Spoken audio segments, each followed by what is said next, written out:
Hello again, everyone, and welcome to another video tutorial. We're getting down to the last couple of topics that we're discussing in the course. Today, we're looking at the news media, critical thinking and the news media, and it's important for us to do so because of the impact that the news media has on our thinking process.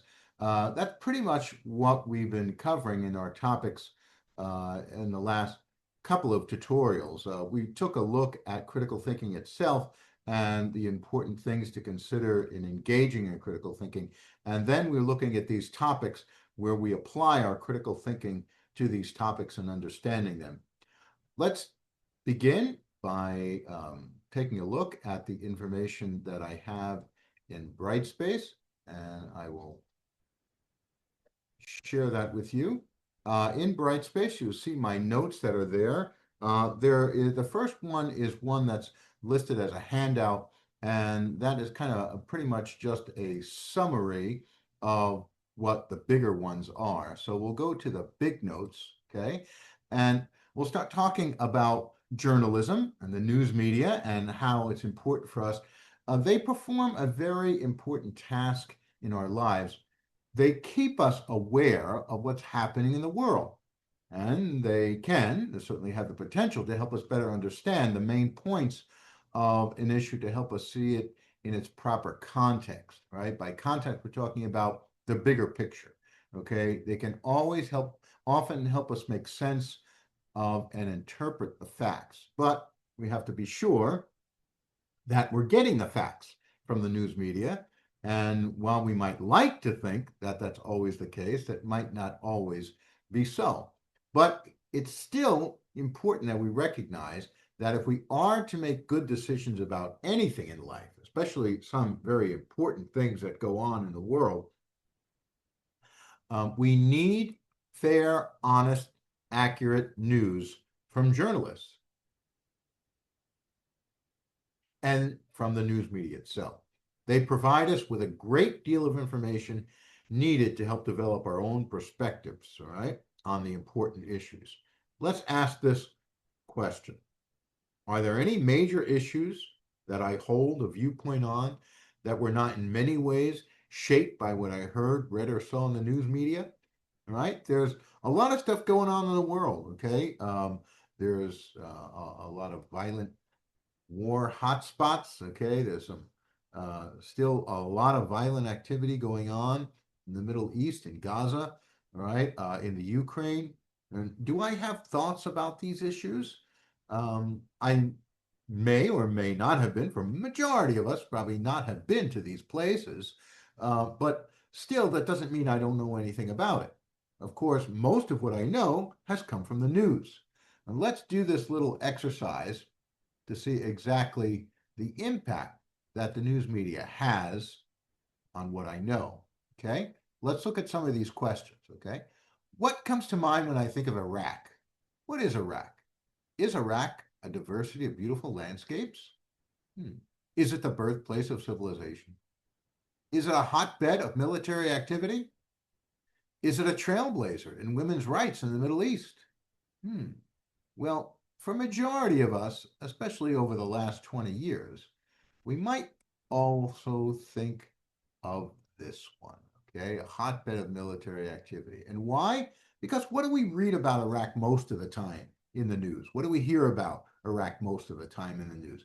It's mostly when it's about some kind of violence or military action going on, right? But the others are also true. Iraq does have a diversity of beautiful landscapes. It has the seashore, it has forests, it has valleys, it has farmland, it has deserts, it has a host of all different kinds of landscapes within one country. It is also considered to be the birthplace of civilization. The Tigris and Euphrates rivers, which run through Iraq, are thought to be the place where civilization began. And is it a trailblazer in women's rights in the Middle East? It certainly does have that reputation. Women enjoyed rights in Iraq during the 1970s and 80s that were far beyond the level of many other countries in the Middle East. Women were permitted and encouraged to do many things in Iraq that they weren't normally doing in many other countries. Of course, that has changed to some degree and in many extents over the years because of different administrations and other influences, but it still does have that reputation that throughout much of the later part of the 20th century, it did offer a lot of rights to women that they didn't enjoy in other countries in the area. But even though these other things are true, most of the time when we think of Iraq, we only think of this, and that's probably because of the news media. All right, what about this one? Which of the following would I be shocked to hear about a politician? That the politician voted for a pay increase for their own salary? Would I be shocked? Probably not. That the politician stole money from the government? Would I be shocked? Probably not. That the politician was using his government vehicle for personal use? Would I be shocked? More than likely, no. That a lie detector test proved that the politician was telling the truth? Ooh, that might shock me. Okay, why is that? Because the news media often portrays politicians as being very dishonest. Okay, and even though when it comes to ranking careers where people do end up being caught doing dishonest things, people in government are not actually always at the top of the list of people who get caught doing dishonest things. Yet, because they're in the news all the time, that is the reputation that they often garner because of the news media. Okay. Which of the following is absolutely not true? So we're looking at a statement that's not true. There is less tar in marijuana smoke than in tobacco smoke. Is that not true? That a 12-ounce can of Coca-Cola has more sugar than 3 donuts? There are more people of Caribbean descent in the Caribbean than any other U.S. state? Virgin Islands Puerto Rico Friendship Day is not a holiday in Puerto Rico. Well, let's start from the bottom.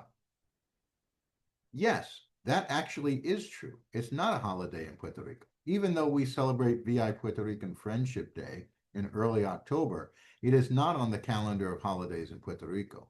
So that actually is true. There are more people of Caribbean descent in Connecticut than any other U.S. state?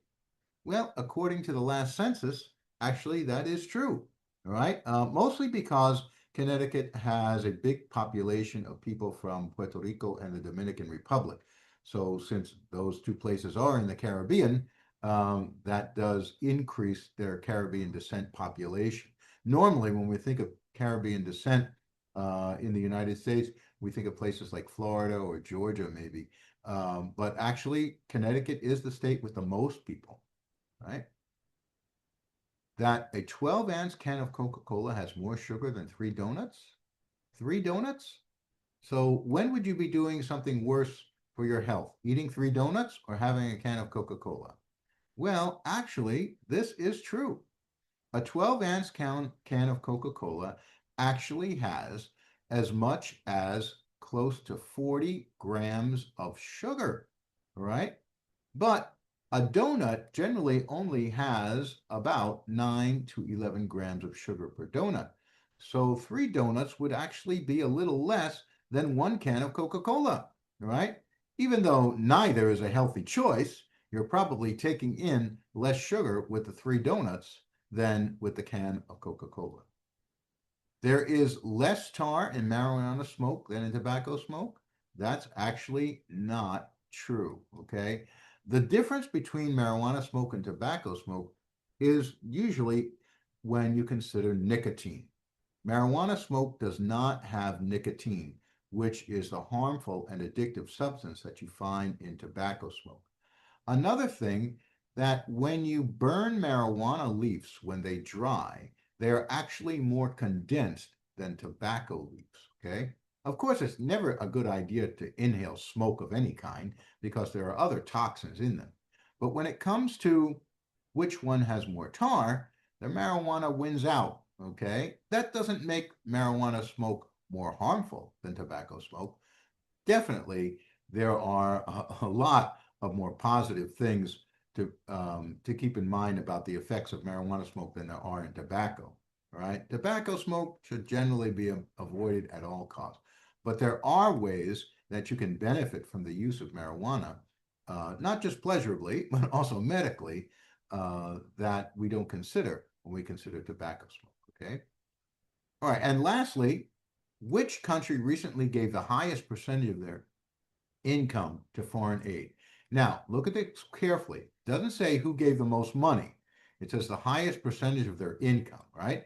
So if I have $100 and I give somebody $10, I gave that person 10% of what I have. Okay. But if I have $1 million and I gave somebody $500, then actually I didn't give them a higher percentage of what I had, even though the amount was more. Okay. $500 is a lot more than $10, but it was a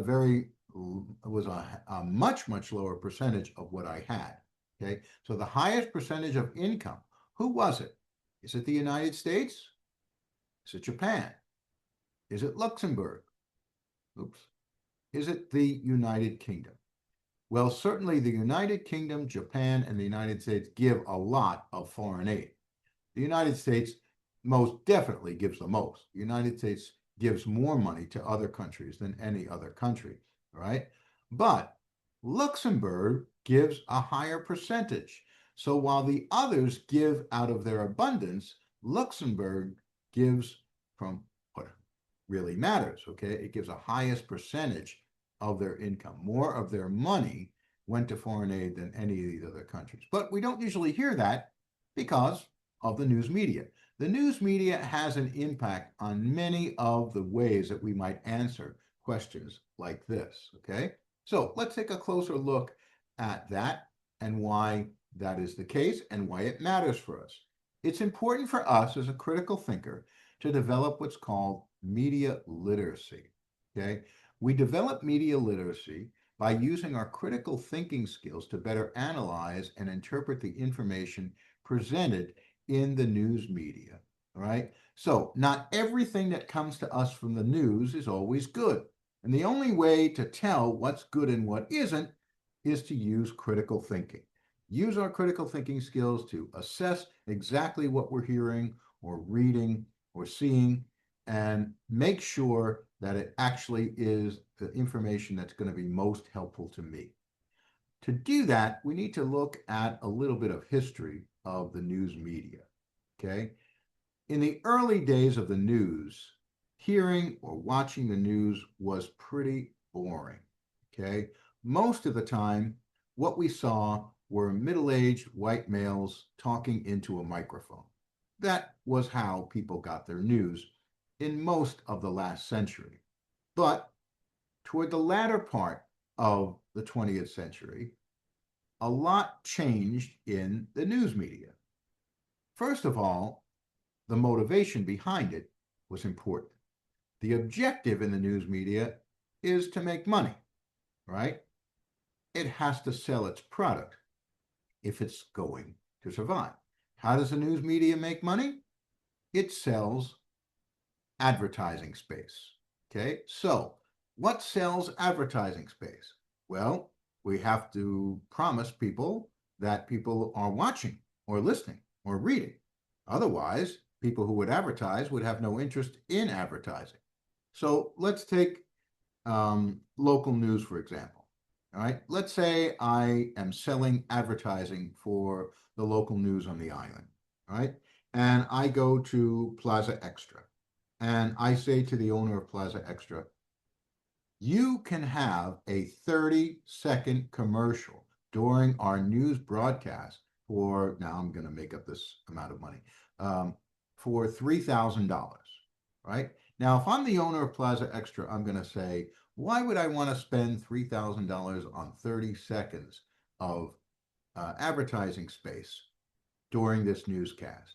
Well, if I can promise that my newscast is watched by, and once again, I'm going to make up a number, 8,000 people, That's a lot of people who can get information about shopping at Plaza Extra.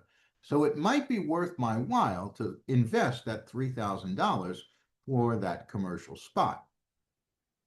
If, however, I can't promise 8,000 viewers, maybe I can only promise 1,200 viewers, then I can't demand $3,000 to have a 30-second commercial during my news broadcast. I'm going to have to charge less because the owner of Plaza Extra is not going to invest that much money if so few people are watching. So, how much money I could make is tied directly to how popular I am, how many people are watching me, how many people are listening to me. If you think about it, that's the same being true right now said for people who do the role of influencers. Influencers on social media, on YouTube, when they can claim that a lot of people are watching and following them, they can get a lot more advertising money. But back to the news media, what was happening in the earlier part of the 20th century was that, there wasn't much in the way of competition. So if you wanted to know the news, you wanted to know what was going on, you pretty much had to watch or listen. Okay. It wasn't too much in the way of choice, but eventually that changed. Let's get to about the late 1960s, early 1970s. There were three major networks broadcasting the news: CBS, NBC, and ABC. Now, in the ratings, CBS was always number one, right? I guess it had to do with a man named Walter Cronkite. He seemed to be the man that America trusted. Everybody wanted to listen to and watch Walter Cronkite. But eventually, the other networks said, we can compete with the popularity of Walter Cronkite, right? How did they do it? Well, ABC was the first to figure it out. They said, who watches the news? Well, most of the news was watched by males between the ages of 35 and 65. So ABC thought about it and they said, what is it that interests men between the age of 35 and 65? What do they like to look at? And the answer was pretty simple: attractive females. So ABC said, what we should do is we should get the news done by attractive females. Now, it can't just be any attractive female, it has to be a good journalist as well. So they hired a woman named Barbara Walters, who was a very seasoned journalist. She had done a lot of news reporting from Vietnam during the war, but she also was very attractive. So they hired her to do the evening news. And guess what? It worked.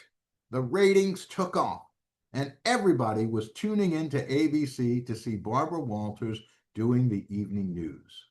Well, all of a sudden, ABC had taken over first place from CBS and NBC. Well, the folks at NBC and CBS said, well, if ABC can do it, we can do the same thing.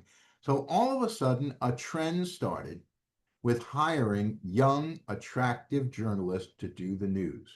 And instead of a boring set where someone just read into a microphone, they started to make the news a little more entertaining. They started to have colorful backgrounds and sets, all right, and a lot of music and things going on to draw people's attention into the news.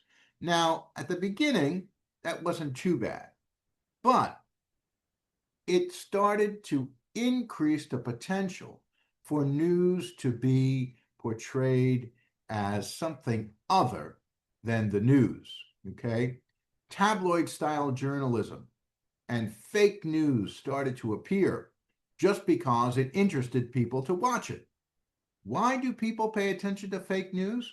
Because many of them find it, what they're reading or seeing, appealing. They like the news, whether it be fake or not. They like hearing it. They like seeing it. So we have to be careful. We have to be on guard for that. Okay. And the differences can be very subtle, but the difference they make in how we interpret the information can be big, very extensive. Okay. For example, when the news reports on politicians, right? They're always giving big news coverage to when they do something wrong, when they're corrupt. Okay. So, therefore, when that's all we hear about politicians in the news, it's very likely that our perspective will be tainted to always feel that politicians are corrupt, even though only a small percentage of elected officials are actually charged with breaking laws. When it does happen, it makes big news, okay, which fuels a bias about elected officials in our mind. So it's important for us to put the news in context, okay? Be on guard for news reports that may present quotes and information outside of their proper context, right? For example, if a mother comes home and a young child has once again, after so many times being told to keep their room in order, the parent comes home to a messy room. And guess what? The parent is having company and they've got to prepare some food and they don't have time to clean up the room once again. So when the parent comes into the room and sees the mess, they yell out loud, "Oh, I could kill you for not paying attention to me." Now, of course, the parent doesn't really mean that they'll harm their child or kill them, but in that moment of emotion, they blurt out those words. So we have to be careful. When we take something out of context and don't realize the proper context that it was given in, we could make a big mistake about interpreting it. We touched on this a little bit when we were talking about language, and we introduced the topic of hermeneutics, the philosophical technique that takes a look at interpreting text and art and events over the course of years. The only way to really know them is to put them in context, to see the context in which they occurred or in which they were said. That's why quoting things out of context is never a very helpful thing in critical thinking. So we need to look for professional standards. Is there something called an absence of malice? An absence of malice means that we have honest, accurate, and straightforward reporting of the news without harmful intent. Without harmful intent. In other words, there's no desire for the news reporting to damage or hurt anyone. Rather, the news reporting is just for an objective way to inform people. Let's take a look at this short video on journalism ethics to get a handle on what it is that we're talking about.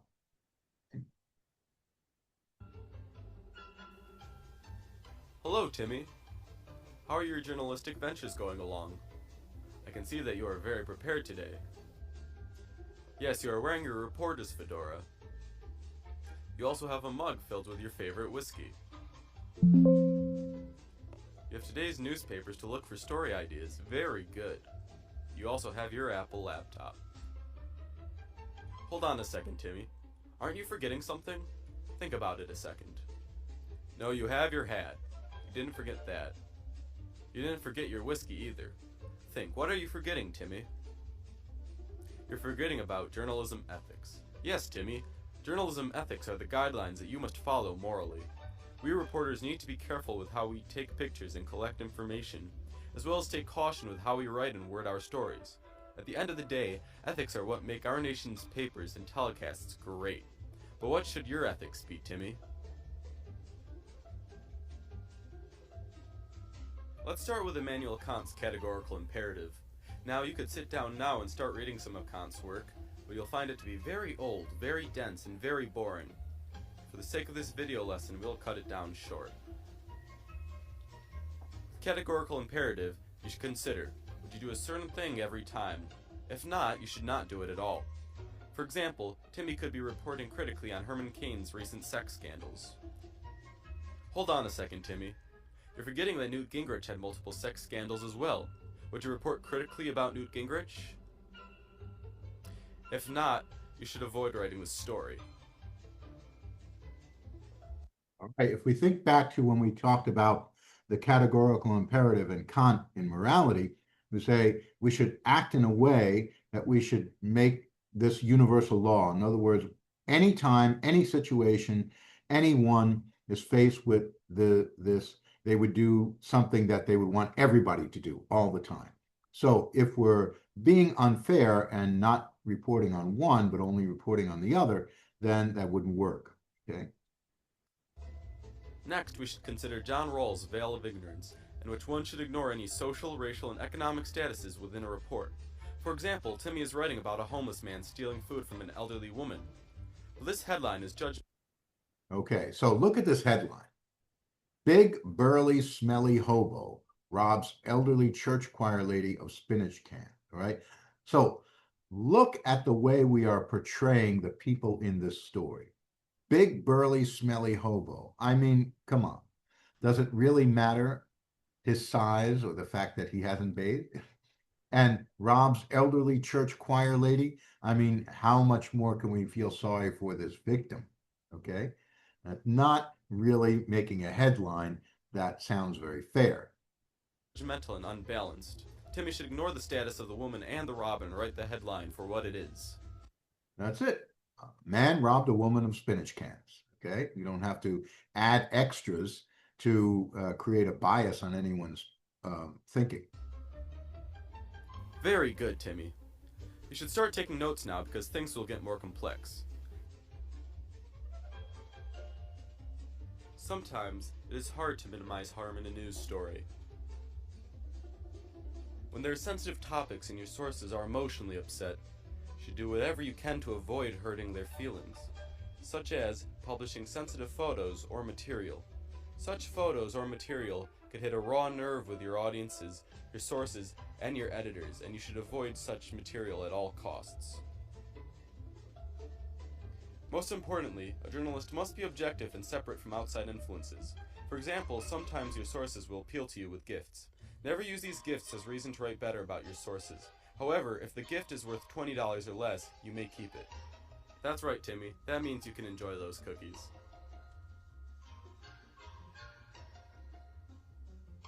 On the other hand, if the gift is more expensive, such as a new camera, you will want to return it or throw it out altogether.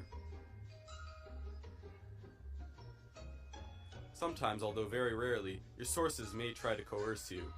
In this case, immediately alert your editors of the situation and contact the authorities to protect you and your coworkers. Objectivity can also be challenged through relations with sources. You should never write a story about a person or institution that you have connections with, whether social, economic, or sexual. And remember, never sleep with your sources. Now that you have all this information, you must be wondering, how do I use these ethics? Well, Timmy, there's something that we in the field like to call the Potter Box, a 4-step way to apply ethics. The first step is to identify your problem, whether or not you should publish a certain picture or write a certain story. The second step is to identify your most important values, such as truth, objectivity, individuality, minimization of harm, or others. The third step is to apply one of our ethical principles, either Kant's categorical imperative or Rawls' veil of ignorance. Lastly, you'll want to identify your loyalties. As a journalist writing in the United States, you have a duty to respect your country, as well as remain loyal to your family and your co-workers and employers. If you use all these 4 steps and keep your integrity in mind, you'll be right on your way to being a successful journalist. Timmy, you can start writing now. Okay, so what we're seeing here is that ethics matters in journalism. And it is important because it helps to establish credibility. Credibility helps news media outlets keep tabs on their professional standards. Okay. Traditionally, it has been the most important factor for survival and success in the news business. In other words, if you can't believe the source of the news, you won't listen to it, you won't watch it, you won't read it. And if you don't, then they're never going to make any money from advertising and they're not going to survive. But today, for some reason, that's not always the case. Because people are still watching and listening and reading news that is not credible. And that's our own fault because we are not thinking critically about the news that we are digesting. So now credibility is not just the responsibility of the media, it is our responsibility as well. We want to avoid something called advocacy journalism. Advocacy, advocacy journalism shows a bias or a slant in reporting, okay, where one particular point of view or one particular perspective is given the benefit or a higher order or a higher place over another, okay? We also have to be careful when this happens as a result of who owns the news media outlet, okay? A lot of times news medias reflect the perspectives and the viewpoints of people who run them or who work at them. Okay. For example, there's a difference between the kind of news you would get from Fox News and CNN. All right. The people who run and work at CNN are often a different kind of mindset than the people who own or run or work at Fox News. And you can often see that in the reporting that you receive from each of them. Okay. Now let's talk briefly about a very, very important job that the news media holds. It's called the watchdog role of the media. And this is where the media uses investigative journalism. Investigative journalism is a very particular kind of journalism where journalists become detectives. They become the ones who uncover the story, right? What does a good watchdog do? Okay, when it's the middle of the night, 2:30 a.m., and everyone's asleep in the house, and someone is approaching the house who's up to no good. What does a watchdog do? They bark, right? They alert the owner. Hey, get up, pay attention. Something is going on that you need to be aware of. So the same is true with the watchdog role in the media, right? They go out and they uncover information that the public needs to know. Okay, so the news media keeps an eye on things that occur in society and alert us to important activity that might otherwise be covered up. If it's covered up, people will never know, and there will be no consequences from the actions. So the news media provides investigative journalists who do uncover it. Okay, let me give you an example. All right, let's say there was a metal company that used to have a factory on the island, and they engaged in illegal dumping of toxic waste. Well, let's say the EPA finds out and they hold a news conference, and all the news media comes to the news conference and they say, this company illegally dumped toxic waste for many years on the island. Well, the news media reports it. Well, guess what? That's not the watchdog role of the media. That's not investigative journalism because the journalists didn't uncover that story. The EPA did, right? They're just reporting what they heard from the EPA, which is public knowledge. What the watchdog role is when investigative journalists dig up stuff that is not public knowledge, that people don't know. The best example of the watchdog role of the media must always be the Watergate scandal of many years ago. What happened was that there was a president of the United States, Richard Nixon. Richard Nixon won the election to the president in 1968, but he didn't win by much. And he was up for re-election in 1972. And this time, he wanted to win by a landslide. So he told his closest advisors, let's see what we can do to really win this election big. All right. And some of them decided to spy on the opposition. Okay. The Democratic Party had its headquarters in a hotel known as the Watergate Hotel in Washington, D.C.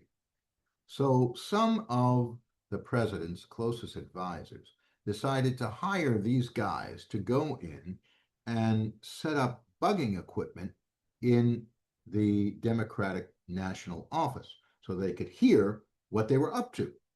Well, problem was that the guys they hired to do it weren't all that good at doing that. And they got caught. They got caught breaking into the office trying to bug it. So what happened? They got arrested and they got brought to court. Well, in court, some reporters were there listening. In particular, a reporter from the Washington Post was there, and he was watching as these, well, as they were called burglars at the time, were being arraigned in front of the judge. And the judge asked them what they did for a living. And several of them said that they used to work for the CIA. Now, right away, this was kind of strange. And the reporter's sitting there saying, why are these guys who used to work for the CIA breaking in to the Democratic National headquarters in the Watergate Hotel? Well, not too many people pay too much attention to it because, well, you got to work somewhere, okay? And these guys used to work somewhere. Just because it happened to be the CIA doesn't mean that there were any unusual connections. So most of the other papers didn't really do much.